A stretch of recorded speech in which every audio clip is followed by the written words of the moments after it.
Setelah menyampaikan masih menghitung aliran dana kasus importasi gula yang masuk ke kantong Tom Lembong, kini Kejagung mengatakan tidak lagi memerlukan bukti aliran dana tersebut. Karena menetapkan Tom Lembong sebagai tersangka sudah cukup dengan izin regulasi importasi gula yang diberikan Tom Lembong pada tahun 2016 silam.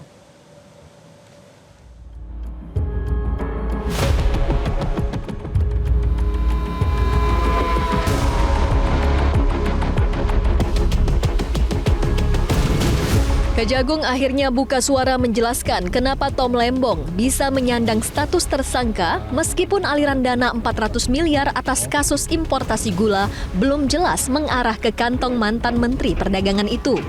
Kapus Penkum Kejagung, Hardy Siregar mengatakan, izin regulasi importasi gula kepada sejumlah perusahaan swasta dari Menteri Perdagangan periode 2015-2016 Tom Lembong sudah jadi bukti kuat untuk menjadikan Tom Lembong sebagai tersangka. Tidak ditemukan adanya aliran dana ke rekening Tom Lembong.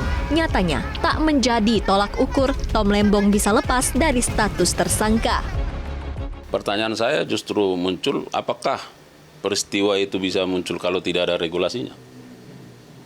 Tapi sebagai menteri kan dia memang punya memiliki... Apakah regulasi itu benar? Ya? Walaupun nggak ada aliran dana ke Tom Lembong gitu. Apakah aliran dana ada baru disebut satu tindak pidana korupsi? Jadi perhitungan 400 miliar itu perhitungannya dari mana Pak? Sehingga bisa kejaksaan bisa menetapkan negara rugi 400 miliar. Iya kan, terkait soal kerugian keuangan negara itu yang kita bilang itu akan tetap dihitung secara pasti.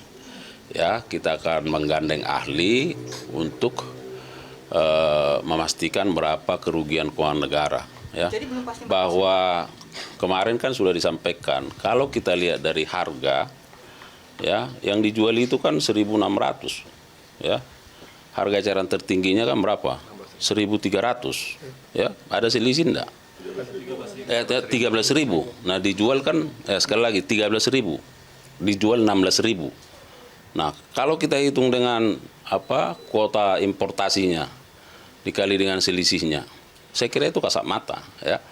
Nah bahwa bagaimana nanti kerugian yang pasti itulah yang perlu dan sekarang sedang dilakukan perhitungan. Pakar hukum pidana Abdul Fikar Hajar menilai Kejaksaan Agung keliru jika menetapkan status tersangka kepada Tom Lembong karena kebijakannya yang diambil 9 tahun silam.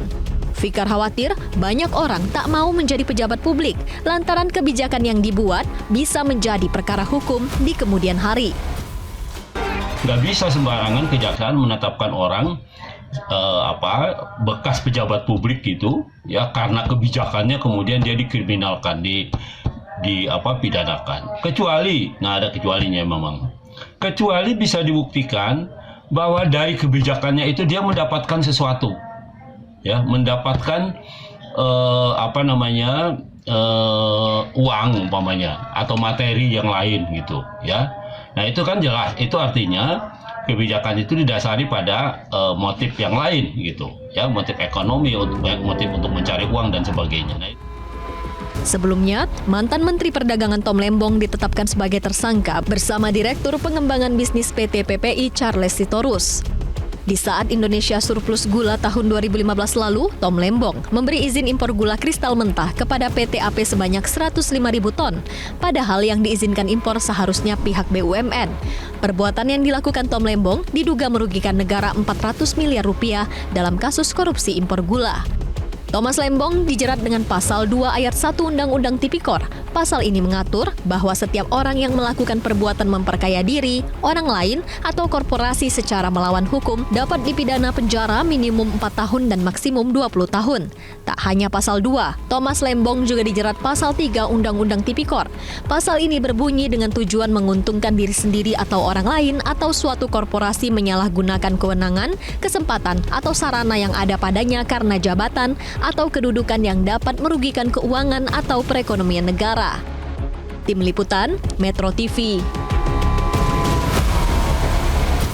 Jelajahi cara baru mendapatkan informasi. Download Metro TV Extend sekarang.